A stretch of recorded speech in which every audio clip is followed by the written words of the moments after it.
Hello. Okay. I'm host and AV tonight.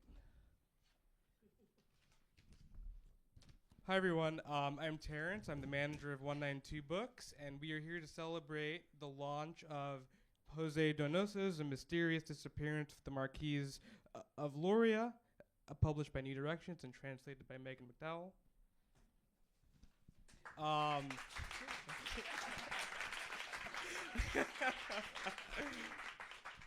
just got stressed. I pronounced every word in that sentence wrong. I had to look at the book cover. But José Donoso, 1924 to 1996, wrote novels, novellas, short stories, and poetry. He worked stints as a shepherd in Patagonia and a stevedore in Buenos Aires before studying at Princeton and teaching at the Iowa Writers' Workshop. He was twice a Guggenheim Fellow and won the William Faulkner Foundation Prize, as well as Chile's highest literary honor, the National Literature Prize. Megan McDowell lives in Santiago, Chile. She has translated many of the most important contemporary Spanish language authors, including Alejandra Zambas, Samantha Schweblin, Mariana Enriquez, and Lena Marijuan. She's been nominated 4 times for the International Booker Prize and was a recipient of a 2020 award in literature from the American Academy of Arts and Letters. She won the 2022 National Book Award in Translation alongside Samantha Schweblin for 7 Empty Houses. Megan will be speaking with Zito Madu, who is a Nigerian-American writer living in Brooklyn. He's the author of the surrealist memoir, The Minotaur at Kayalanza. This event's being live streamed and archived on our YouTube, 192 Books, and at the Paula Cooper Gallery Studio website, along with 1 or 2 of Megan's other translations. And the books are available here for sale, and we're going to do a talk and then a Q&A, and then you can come up and buy the book and chat with them. Thank you.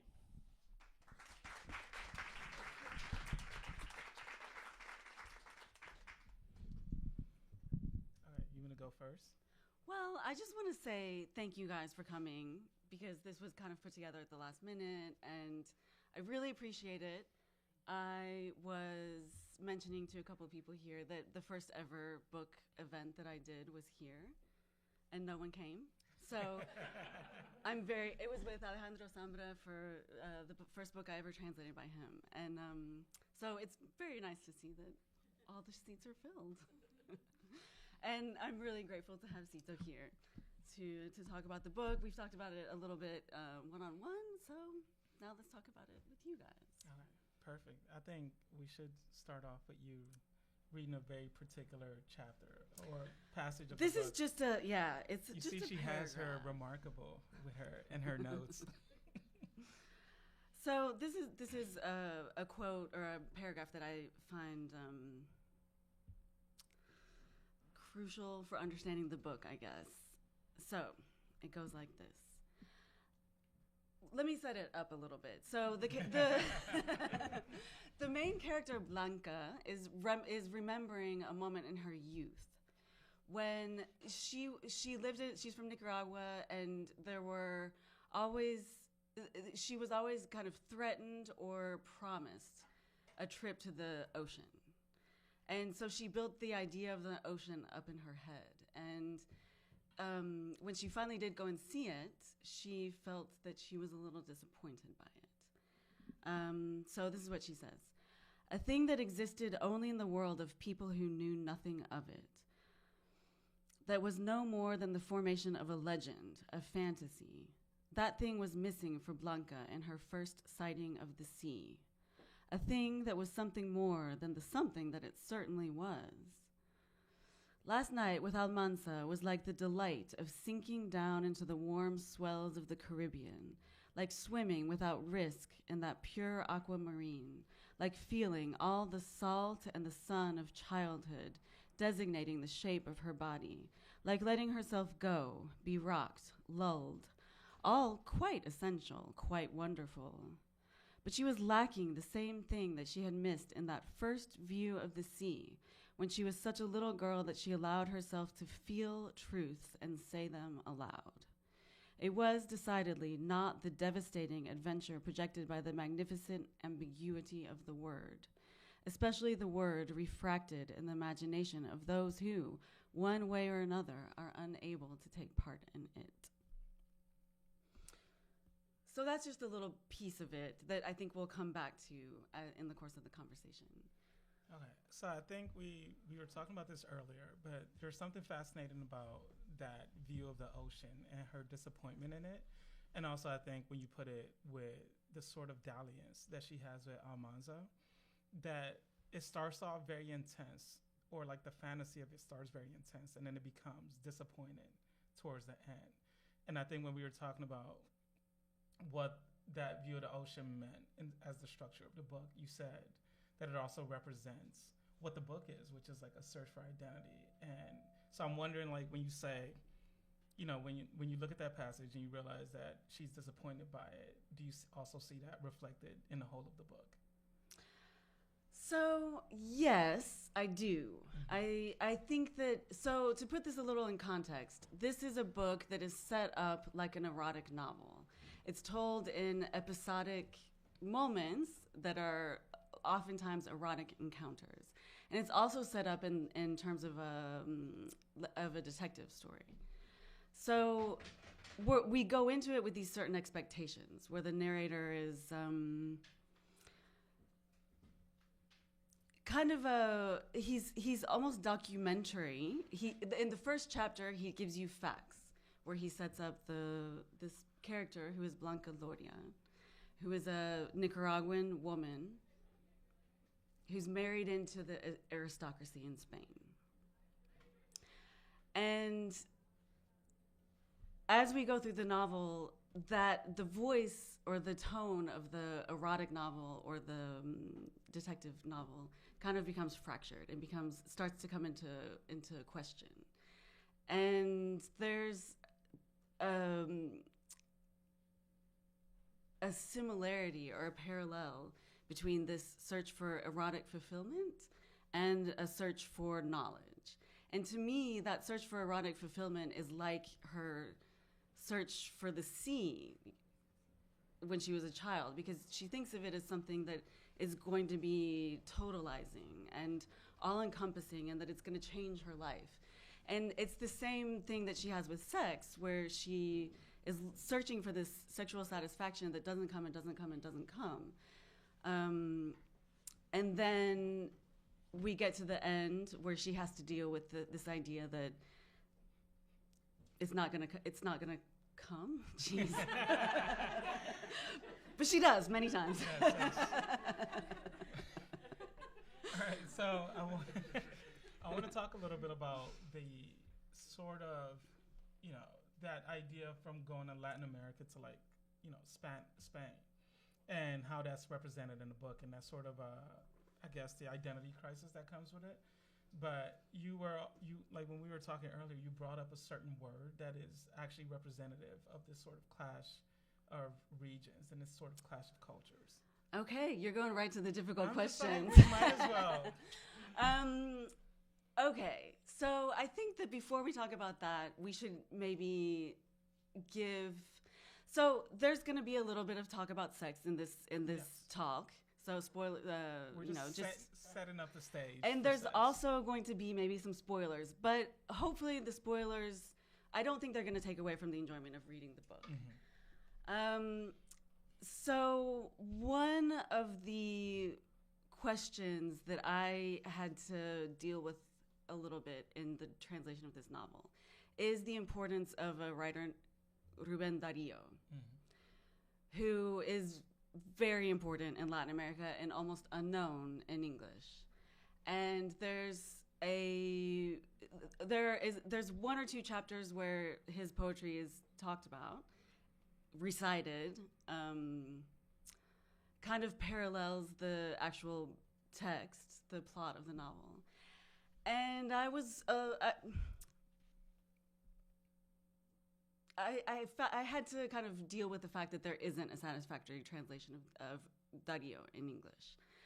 And one of the word that for me sums this up is the word cursi. Out of curiosity, how many Chileans are here right now? There's one. Latin Americans, okay, a couple of Latin Americans. Spanish speakers. Okay. So the word cursi is something that I have thought a lot about in the course of this novel. And it's something that, I feel like every time I translate a book, I find myself interrogating certain words. And cursi was one of those words for this novel.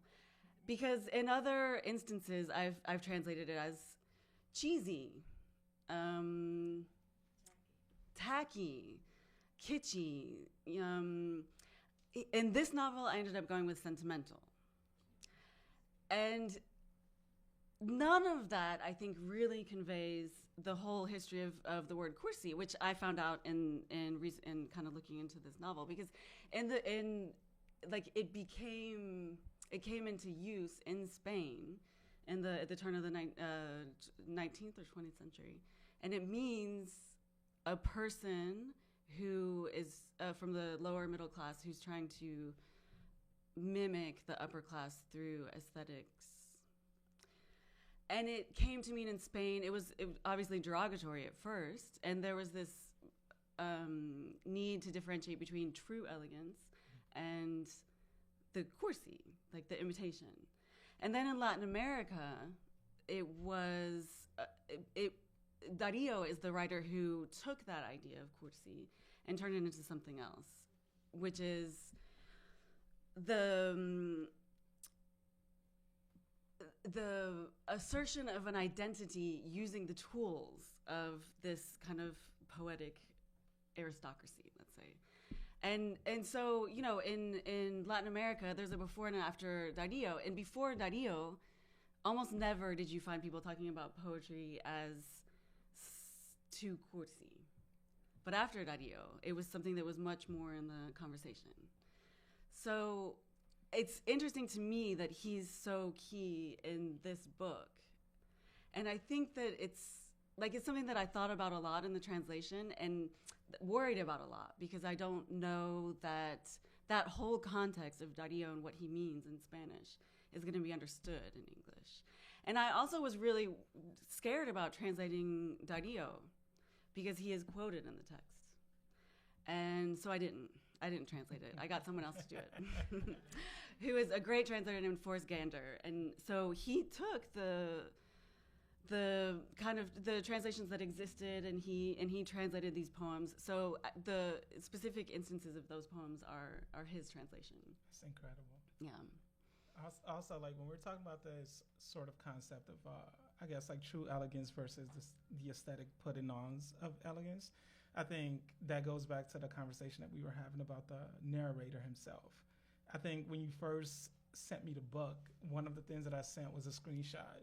And I was saying that it's always funny to me that in very high-minded literature, the word for penis is always written as like member or but it's this way of like saying it in a way that's not direct, that's not sort of like, I guess, callous. Yeah. So, but like you see that in the language itself is written very high-minded, and is written, is written in a way that fits the people, the sort of status of the people that it's talking about. But then, of course, things start going awry very quickly. But you also said that like the narrator is not completely trustworthy. Right. Yeah. So the language, there's kind of like the language changes throughout. Yes. And I think it's important to mention that because, I talked about how there's this influence of erotic literature, this influence of detective literature, and this influence of modernismo with Darío, which is very given to flowery language and adjectives, like lots of adjectives. So there is kind of an elevated language that comes with modernismo, and it's definitely an influence on the book. And to me, the narrator, and it took me a minute to realize this, is not a reliable narrator. Okay. And because, it starts out in this kind of documentary style, giving you facts.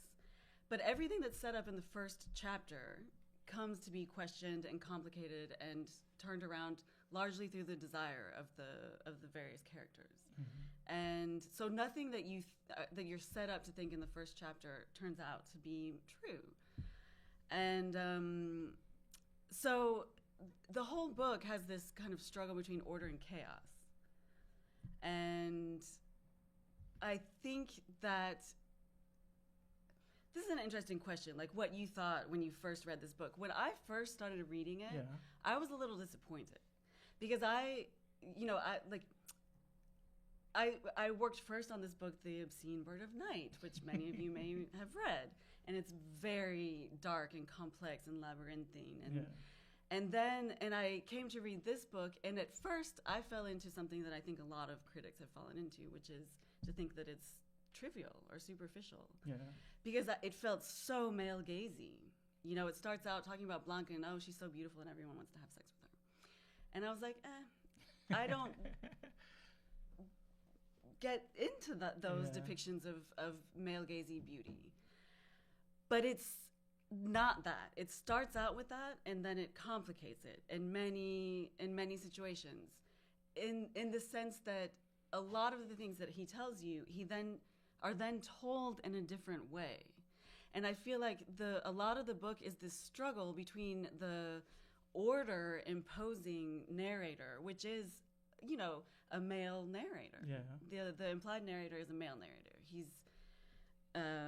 he's writing these popular comforting genres.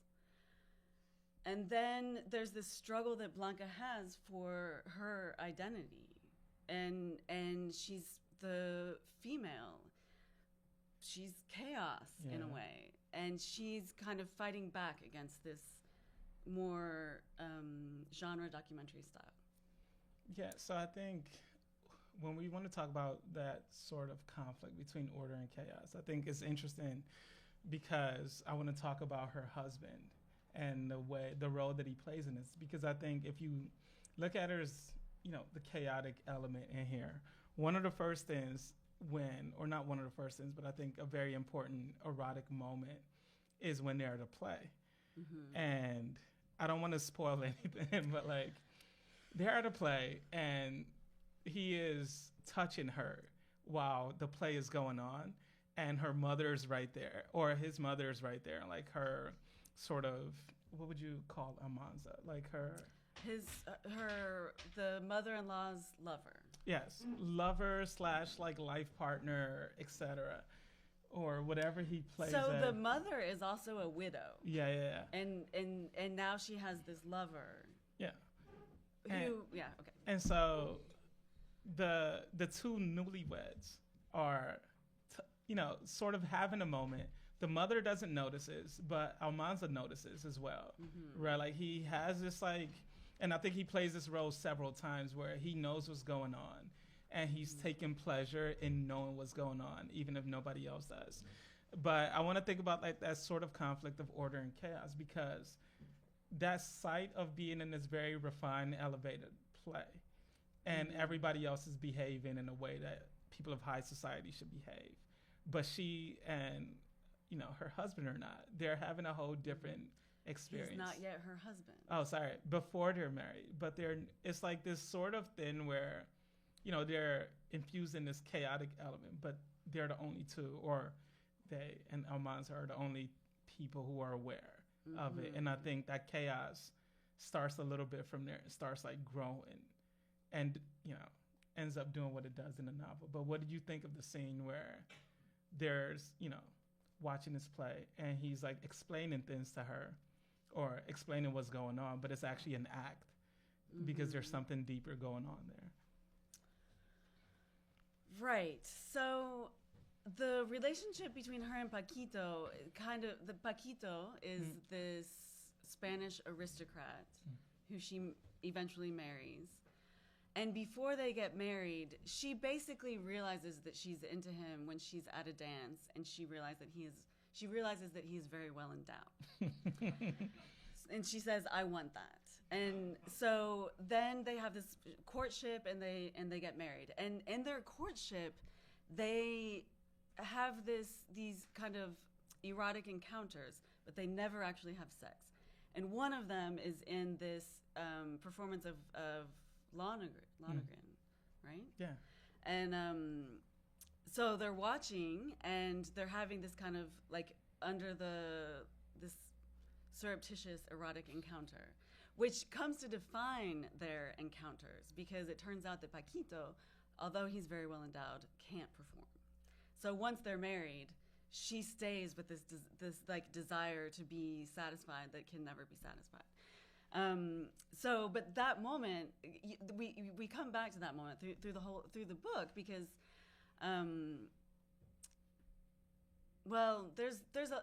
there are several things, but we were talking about how the mother watches Blanca in this kind of rapture as she's taking in the play, and her rapture is actually sexual, but Casilda, the mother-in-law, thinks that she's in this rapture from watching the play, and she says to herself, "Oh, I guess I'm just old. I can't appreciate art the way I used to, and oh, these primitive South Americans, I guess they can. There is something beautiful about their ability to appreciate art." Yeah, and I think we were talking about how the way that the mother looks at her at the beginning is very backhanded, right? Like, she thinks little of this girl, and she thinks little of like the people that she's from. But she, like, I remember reading it, and she like very directly compares her to a monkey.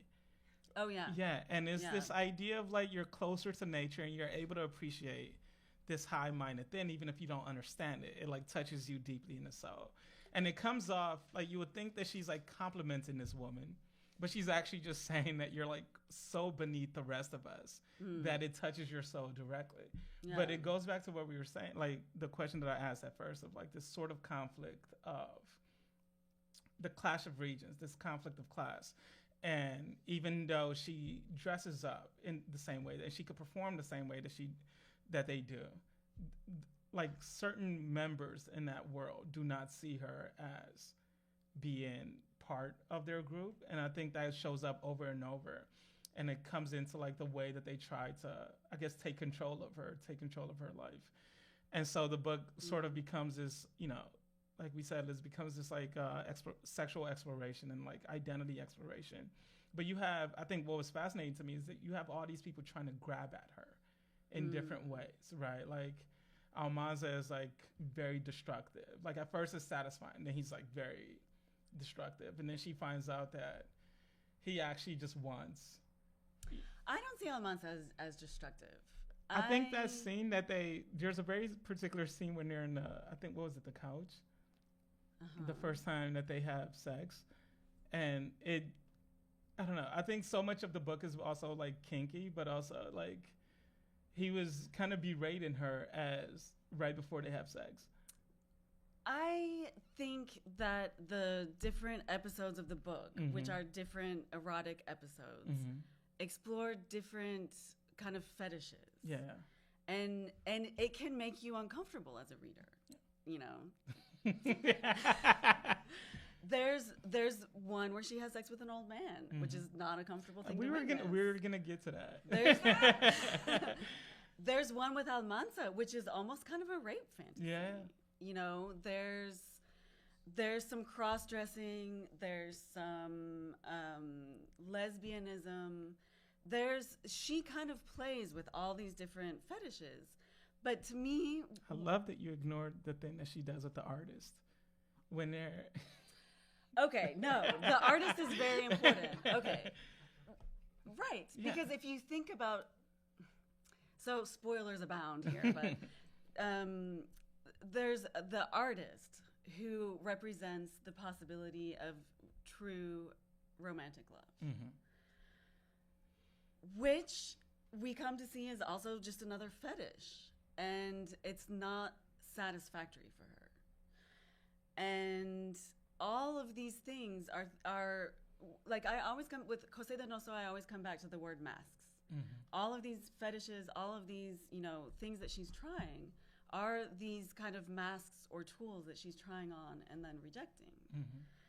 Because she's trying to reach this kind of fulfillment of her identity.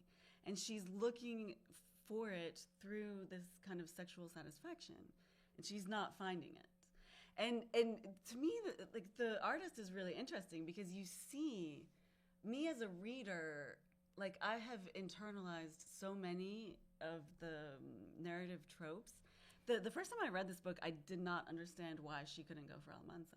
I mean the Archibaldo, the artist, because that seemed to be something that was a true emotional love and a true physical love, and it's like, what's wrong with that? Mm-hmm. And when she rejects him, there was a part of me that said, why? Yeah. And then I had to think. Once I thought about it, I realized that that's another iteration of this. She's looking for her identity through being looked at, through being seen, in a lot of the book, she defines herself by how people see her, and she defines herself by being this kind of sexual being and by being this person who other people want. But then a lot of her most satisfying encounters come when she's by herself. And when she's kind of channeling this subconscious in the form of a dog. I don't know if I want to actually, we are eventually going to get to the dog, but I think now that we brought up the artist, because the dog belongs to him. And the first time that she encounters a dog is that when they encounter each other, and the dog is like yapping at her leg and like sort of is very aggressive towards her, and then comes to find her at home. But like what you're saying is like the way that she's perceived, and she sees herself as someone who is seen by others. I think it was very fascinating with the artist, and I think when I read it, I understood why she didn't go with him, because the thing that she kept saying before things got very wild is that he wouldn't ask about why the dog was there. Like he had no concern about the dog, which is, so the dog finds her at home, and she like takes the dog into her room, and it belongs to him. But the whole time like they meet, he doesn't say anything about the dog. Like it is supposed to be like his dear dog, and it's missing, and she has him, but he doesn't actually ask about the dog, or like there's no concern about it. And it becomes this thing that she keeps repeating. It's like, it's the thing that is left unsaid, the questions that he won't ask. Like it's almost as if it becomes this like signal that he doesn't really want to know much more about her, right? Like the dog is there and it's causing this chaos, and he has no concern about it. He just wants her the same way that like everybody else wants her. And I think that leads into like why her satisfaction comes only when she's like whatever the dog represents. And I think we could talk about that later. Well, yeah, and also he's a painter. He's a portraitist, which means that he paints these pictures of people, supposedly realistic pictures. But we also come to realize that he distorts the truth. So he paints Tere, who is a character we haven't mentioned yet, but he paints her, who's this upper class Andalusian, as a lower class gallega. And, and Blanca goes to him wearing a tennis outfit, being like, I want to pose as a tennis player. She's not a tennis player. Yeah. So he also represents this kind of male gaze and this person who is the representation of reality, but he also distorts the reality. And I think it's important to pay attention to those moments in the story where reality is told in two different ways, or in multiple ways, or we see people distorting reality. Because then you start to realize that this narrative is not reliable. Yeah. I also think he's interesting because I think, like, when you're talking about distorting reality, about the way that he's kind of false, I think one of the comments that they make about him is that he's just mimicking his master. That so much of what he paints is just an imitation of someone that's better. That is key. Right? Like, that is very key. All of his paintings aren't really his, essentially. Right. Yeah. And when she first meets him, she becomes kind of obsessed with his eyes. Yeah. These lemon gray eyes. Yeah. And then the next time she sees him, she realizes that his eyes are just black. But it's the dog who has the lemon gray eyes. And then she becomes obsessed with the dog's eyes of his dog. Yeah. But also I think like the first time that she meets him, he's much more erotic and much more interesting to her.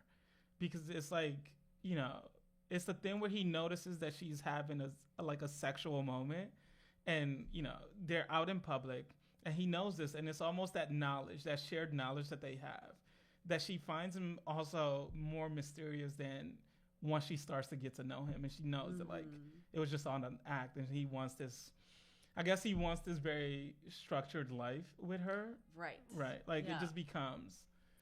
Yeah. She's kind of disappointed. So what we're talking about here might be just a stream of spoilers, but they're also we just could spoil the entire you guys. Like these are things that we are thinking about as we've been reading the book, and I could be wrong about a lot of this stuff, but it seems to me that in the first chapter and in the last chapter, there's this idea of imposition of this order, this binary order that Blanca, the main character throughout the book, has been resisting. And when her disappearance, which is no spoiler because it's in the title, is her rejection of all of these impositions of order. She turns away from it. And in a way, she escapes this authorial voice that's trying to tell her story in a certain way. And a lot of the book is her kind of catching glimpses of this this chaos, subconscious, feminine, Latin American side, and kind of, this is really open to interpretation, but I would say maybe choosing that or choosing neither of them. Yeah. Because ultimately, this book sets up a lot of binaries and then tries to show you that the binary is false. Yeah, and so I think that's an interesting way of seeing that, because what was on my mind when I was reading the book, and even now, is like her disappointments, right? Like I think we've talked about this, is like she's disappointed in almost everyone that she ends up encountering, even, you know, her husband at the beginning. Here she is, she chooses him because of the idea of sexual satisfaction that she's going to have. All to find out that that's not true, right? Yeah. Or that he needs very particular conditions for him to be able to have sex. But her relationship with Almanza, that's also becomes disappointing. She's consistently disappointed by all these people. And I think at first she sees them as like these powerful figures for whatever reason. And then eventually you like see the sort of the build up to that disappointment, and even towards the end with the driver, like we talked about earlier, she's even disappointed in him at the end. And she might be enjoying it, but like when she leaves and she looks at him, there's almost this sense of like, not that he's a nothing, but like he is just kind of ordinary. Right. Right. I feel like in the beginning, she has this idea that sex is going to be the answer, that it's going to be some kind of revelation. And when she marries Paquito and he can't have sex with her, she continues with that. She has this like, you know, she really wants to get laid, and she can't. And then he dies, and she goes on this sexual quest, and you know, she's inaugurated into sex by Mamerto, who is an old man. And then she says that's kind of practice. And then she has, I'm not going to go through all of them, but let's just say that there's the artist who represents kind of this kind of most fulfilling love. Yeah. And the way that we're supposed to think about love, because he fulfills her in a kind of romantic and physical way. And then there's Almanza, who fulfills her in a purely physical way. Like multiple times we're told he has the technique, but there's nothing behind it. Yeah, and I think that also leads to her disappointment eventually with him, is that like it's all technique. And then we have there's the trio, the menage a trois, and the cross-dressing, and her boredom grows with this. Like when she leaves them, right? It's almost, we're told that she's kind of losing interest. Yeah. That like none of this is really doing it for her. Well, they kept trying to like up the ante of like, oh, maybe if we do this, like stay. Like they're begging her to stay, and they're trying to like entice her with I guess, like, more intense sexual experiences. And she's just, like, not into it at all by the end. Right. And then with the taxi driver, who is the only lower class person, not taxi driver, the chauffeur, he's the only person not of her high class that she has had sex with. But she does it with Luna, the dog, watching her. Yeah. And it is, we are to assume, relatively satisfactory, but then she chooses the dog over him. She follows the dog off into the park because he has something more to offer her. And that's basically what we know about her story. Yeah, I want to talk about more episodes of transgression by her, but I think we keep circling around the dog. Yeah. I mean... So I feel like the dog is the agent that throws the book from the genre that it feels like it's going to be into something deep, like something weirder and sometimes uncomfortable. Yes. Because I don't want to spoil it, but the dog has... We're spoiling everything. Yeah, it's like there's very intense moment where she comes in and the dog attacks her and the dog sort of like undresses her. And it feels like it is going to be something that you have to look away from. But, you know, he scratches her up. And like I was telling you earlier, it feels like the dog becomes like her god of judgment, almost like identity judgment, sexual judgment. Like she's playing these parts and she's becoming disappointed. And she can only have satisfaction when she's like by herself, but like when the dog is watching her.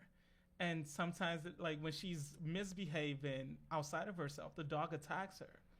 And she sort of, like, hides in her bathroom, gets herself together, but she doesn't get rid of the dog. She sees the dog as, like, judging her, as, like, correcting her behavior. I don't know about correcting her behavior. I don't see it like that. I see her, originally, when the dog, who is Archibaldo, the artist's dog, he comes to her and he stays in her room and he destroys everything in her room, all of the trappings of her high society life. He tears up the sofas and he breaks things and he makes a mess. And at first she's horrified by that. And then she's satisfied by that. And Donoso uses that word. She's satisfied by it. Well, she also doesn't let the maid go and clean it up. Like, she does the thing where she says she could easily have all of this cleaned up. Like, no one would ask any questions of it because she has the power to. But she just doesn't do it. And, like, she actually forbids them from going into the room. Right. Yeah. Yeah. Because the dog comes to symbolize something that's, like, that is much deeper and that she doesn't want to necessarily let other people into, I think. And she starts to, when she's with other people, when she's having other sexual encounters, she thinks, I miss Luna, I miss the dog, I want to get back to the dog. And what in his eyes, and we're told multiple times that the thing that with the dog, it's not about sex, because there are a few moments where you think, oh, this is going to turn into bestiality. And that was the thing that made me the most uncomfortable with this book. But it doesn't. It's something different. And we're told, like, he goes back to this idea. The thing that Luna represents is something different. And there is no bestiality. I'll just say that. But there are moments where she has orgasms just because Luna is watching her. What do you suppose the dog represents? Is it just a sort of wildness, that sort of intensity? The short answer is that I think it represents her subconscious. I think that it's that the dog is her, and that all of these moments where we see she sees the dog looking at her and thus sees herself in the dog's eyes. The dog is named Luna, which means moon. And she also thinks back to her childhood in Nicaragua, where she looked out at the double moons, the moon and the reflection of the moon in the ocean. And so I think that the dog represents this kind of return to her essence and her joining of her physical self or her shedding, let's say, of the masks that she's adopted, be they a Latin American identity or a Spanish identity, and a return to her essence, which doesn't necessarily have a place in the world and the society as it has been created. And that's why she disappears. Her disappearance is an escape from the order imposed by the narrative voice. That's what I think. I think it was also interesting to me, like when you were talking about Mask and the way that she sort of like carries on this identity. I think, you know, there's those moments where the dog scratches her up, or like makes a mess. Yeah. And she has all these bruises on her. But for example, when she goes to see the mother-in-law at the end, like where the mother-in-law comes back, where was she at Paris? And then she comes back. And there's a huge reveal at that moment when they're having tea that even I didn't expect, where I was like, oh, this is kind of wild. But I think it was fascinating to me, that moment, and also when the artist comes to see her, the way that she sort of dresses her wounds and like hides it and then goes and immediately adopts that sort of position. Like one of the things that she does with the artist is that she stays on the stairs so that she's above him when she talks to him.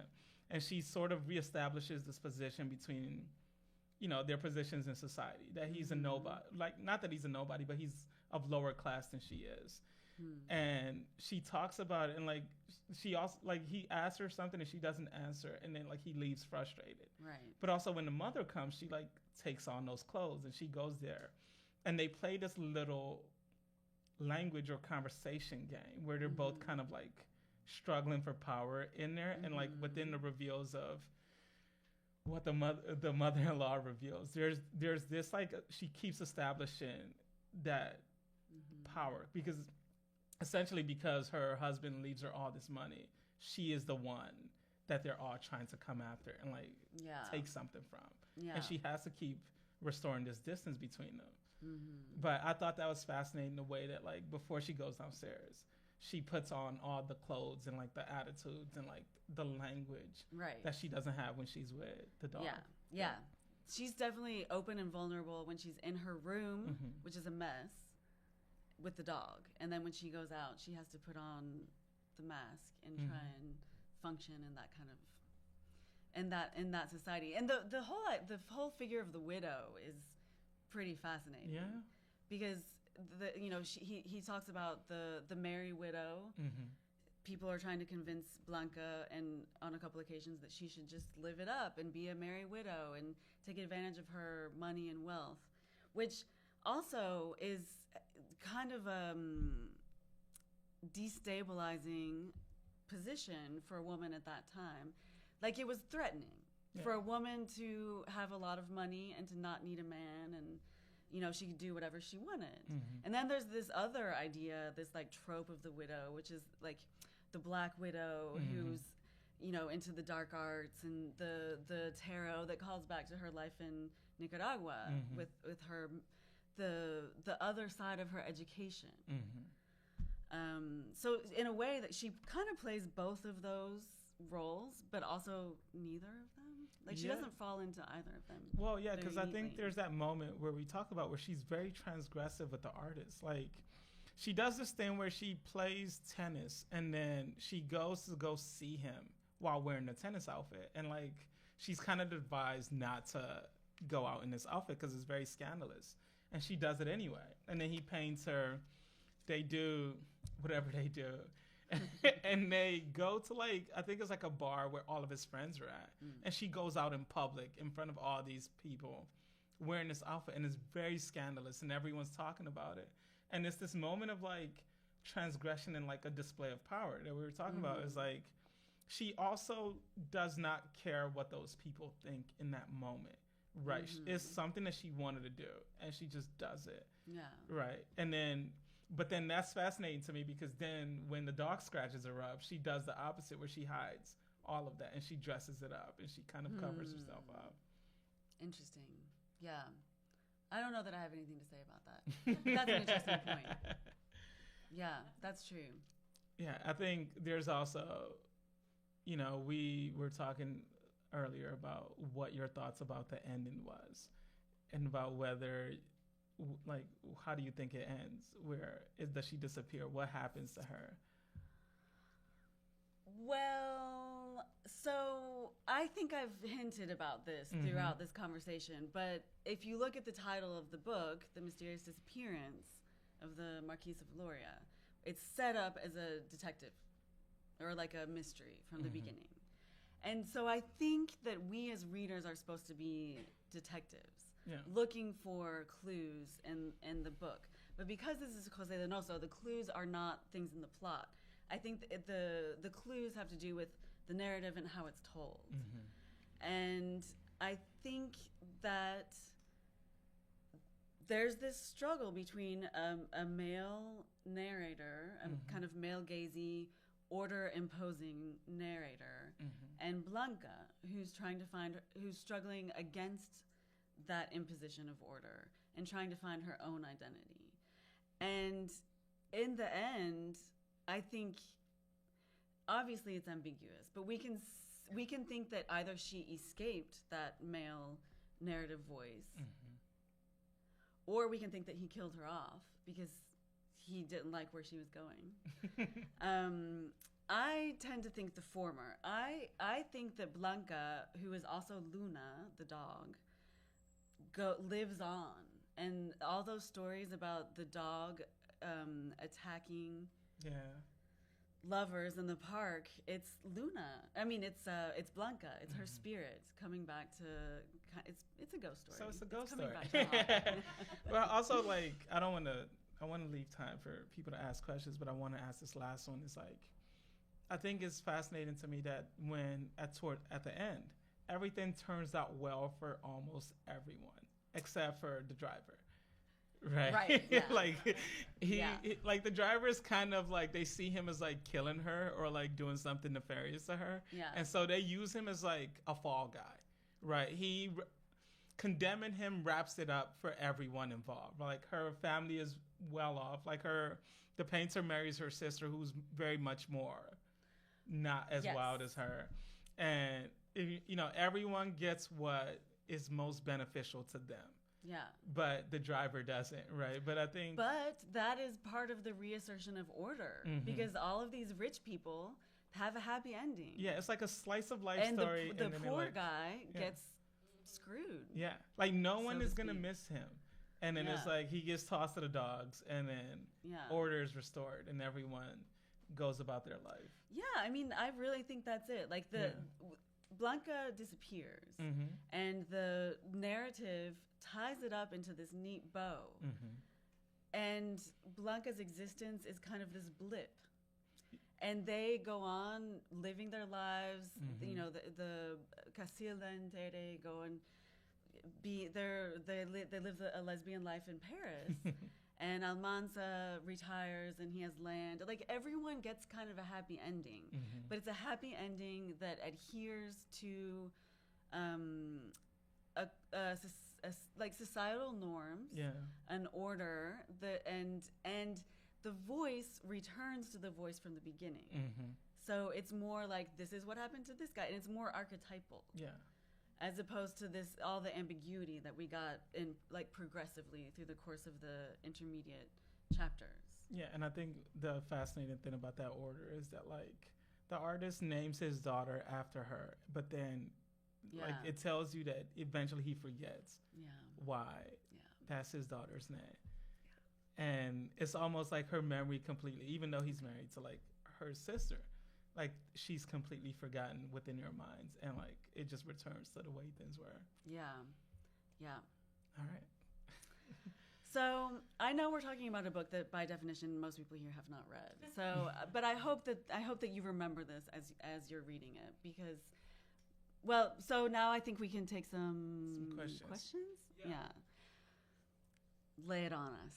I'll start off. Okay. Yeah. I love what you were saying about these strands of the mystery and of the politics are kind of scattered through, like the colorism of Blanco and her sister.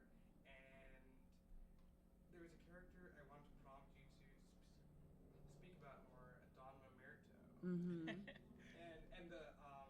love him. It's like there's a lineage and they're all identical, and he dies and replaced by his son. But I thought that was very intriguing. It's so funny because we literally talked about that when we were at the bar. Yeah. Yeah, I mean, Don Mamerto is the old guy who is the family lawyer, basically, and he takes care of all the financial transactions for the family. And Blanca goes to him to talk to him about something, and basically she loses her virginity to him for it's the first penetrative sex that she has, and then he dies. And literally in his office. Yeah, and this is something that we haven't mentioned, but her body is often talked about as a weapon that she can use to wound or kill people. And then after he dies, she realizes that he's not unique, that he has all these children and even grandchildren who are also in the service of her now as the representative of the Loria family and fortune. So she finds that reassuring that she can return to them, and there are these kind of carbon copies of this guy who's basically there to fulfill her needs, whatever they may be. I also think that it was fascinating to me, and I wish that I would have asked this question, that he is there's carbon copies of him, but he is the sort of pivot to her recognition of her power, not just as is her first actual sex experience, but he is the one that tells her that your husband left you all this money and he did this without anybody knowing, and suddenly it switches her position in that family. Like, she's not just a widow, she is the widow with the fortune. Right. And it's the thing with her, she has sex with him and he dies. And they come and recognize it and whatever, but no one questions anything. Right. Because they're all subservient to her because they recognize who is in charge in that moment. And I always found that fascinating of that he tells her all about this, that she's super wealthy and everyone's going to try to come take money from her. Right. And she has sex with him. He dies. And then she everyone just moves on with it. Well, and importantly, the Mamertos who come to take his place are not as more ethical as he is. Yeah. So the Mamertos who come to take his place they can be bought. So Casilda, the mother-in-law, is able to manipulate all of these other Mamertos and is able to take away her fortune or her freedom, which are one and the same. So in a sense, through her sexuality, she killed a guy and also took away her own agency in a way. She fucked her freedom away. She did. She did that. Cheetah.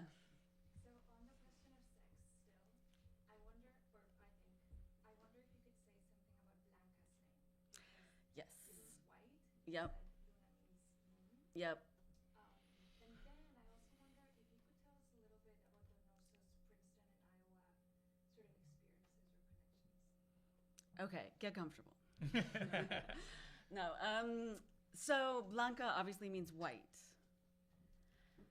And as in everything in this book, it sets up a sort of dichotomy or binary, because Blanca is also oftentimes associated with Nicaragua and with so she was educated by nuns on one hand who taught her how to pray, and her Black servants who taught her tarot, and it's never really told, but they were this kind of more esoteric and what's the word? Let's just say esoteric influence on her life. And so she carries within her both of those things. And this is also a thing that I thought about as a translator, because she's referred to multiple times as criolla.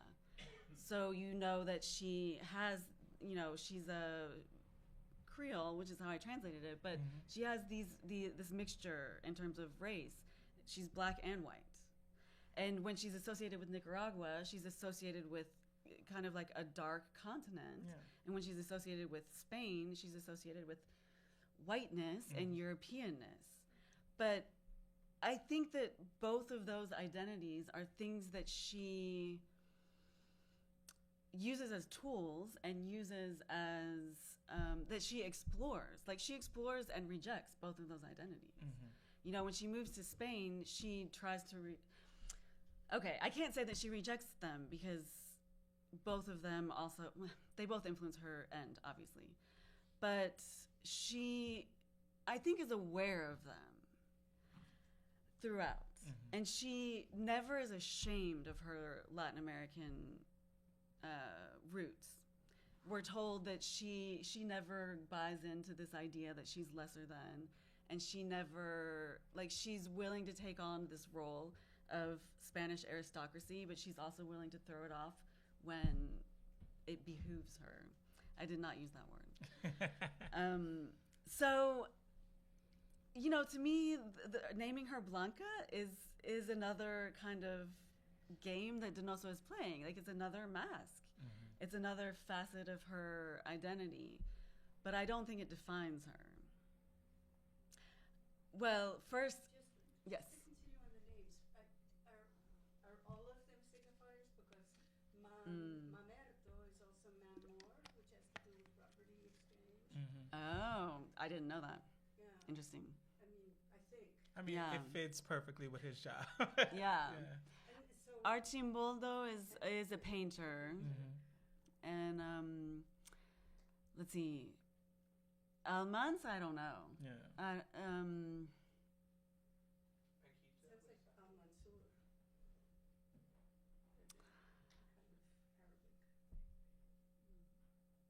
Almanza, I think there is something there, and I think if I went through my notes, I could find it. But there is something about him being from the South. You know, he's tied to the fandangos and this culture. I at one point could have answered that better, and you got me. It's beautiful. I mean, as I was listening, it's okay, yeah. And the second part of Chita's question was, remind me. Yeah, about his time in the U.S. You said, or before it was mentioned that he was in Princeton and then in Iowa. Was he teaching? Right. Yeah. So this book I think is his first post-boom book. So it comes after the time that he was teaching in Iowa and after the Obscene Bird of Night, which is his great kind of boom masterpiece.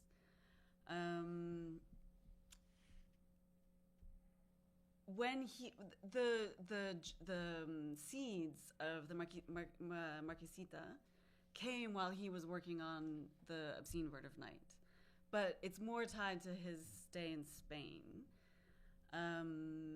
as I understand it, because when he was in Spain and he was struggling a lot with the writing of the Obscene Bird of Night, he started reading a Spanish magazine called Esfera, which is like kind of like a women's magazine, a lot of like fashion and a lot of the artists and images that he refers to come from Esfera.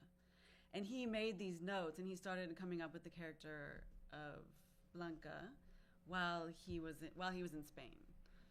In terms of Iowa, I associate that more with the writing of The Obscene Bird of Night, because that's where he had the ulcers and had to go into the hospital, and he had his attack of paranoia. I don't know if we want to go down that road here. That's a lot. But and in terms of Princeton, I don't necessarily know so much about Princeton. All I know is that his archives are at Princeton. Undergrad, He went to Princeton as undergrad. Okay. Yeah, you guys might know more about that than I do. Maybe one more. So, okay, so I have a question. What sounds most terrifying about this book actually is its critique of class, Mm-hmm. which you talked around but haven't mentioned. So you've got the dark, disruptive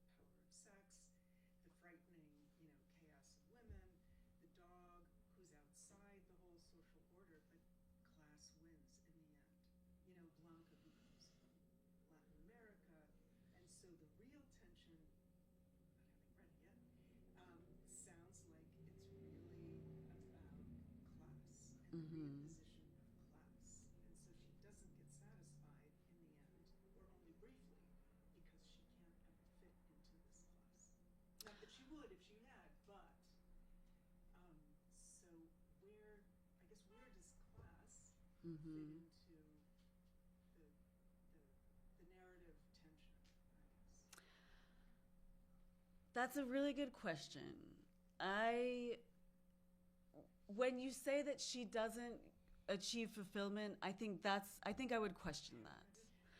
No, but it is very ambiguous and it is very questionable. But she disappears then. She disappears. And to me, but that disappearance is present throughout the book from this title on. And to me, her disappearance from the book, this is my interpretation. The book represents this idea of order. And the narrative voice is throughout trying to impose an order that is reflected by the class system.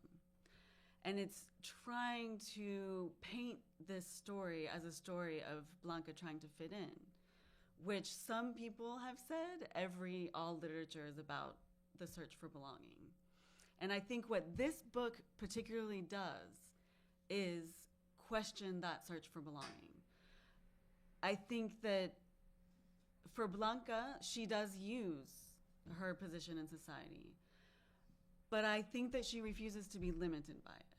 And her disappearance is the narrative's way of saying that she's outside of this. She doesn't belong to this. Her search has taken her someplace different. In my mind, Blanca continues to exist on a different plane, and she has achieved what she's searching for. But that is very open to Well, I think that's also discussion. interesting because, like, what we talked about earlier is that she becomes the ghost that haunts that society, right? Like, she becomes the dog that attacks people all the time. Like, I think if you look at what a ghost is, right? Like, it exists between these two planes. It's not entirely dead. It's not entirely alive, but Right. it is Yeah. visible, right? It has an Right. effect on its thing. So it's like she's there consistently, even though Yeah. she's not. I think so. And one thing that we haven't mentioned is that this book comes with a dedication, and the dedication. I was just going to bring that up. Yes. The dedication is to Zelda as always, or to Zelda forever, or something like that, which is the same dedication of The Great Gatsby. And it's in English and Spanish. In the Spanish version, it's in English. So it's obviously invoking from the start The Great Gatsby. And so if you compare Blanca to Daisy, you get a lot of really interesting contrasts. Mm-hmm. Because Daisy, who is surrounded by a lot of the same trappings of class, the houses and the clothes and the brands, Daisy never rebels against that. She stays committed to her societal position, and Blanca doesn't. Blanca turns her back on that, and so she disappears. But in my mind, her disappearance is from within that social hierarchy. That's how I think of it. Thank you, everybody. Oh, okay.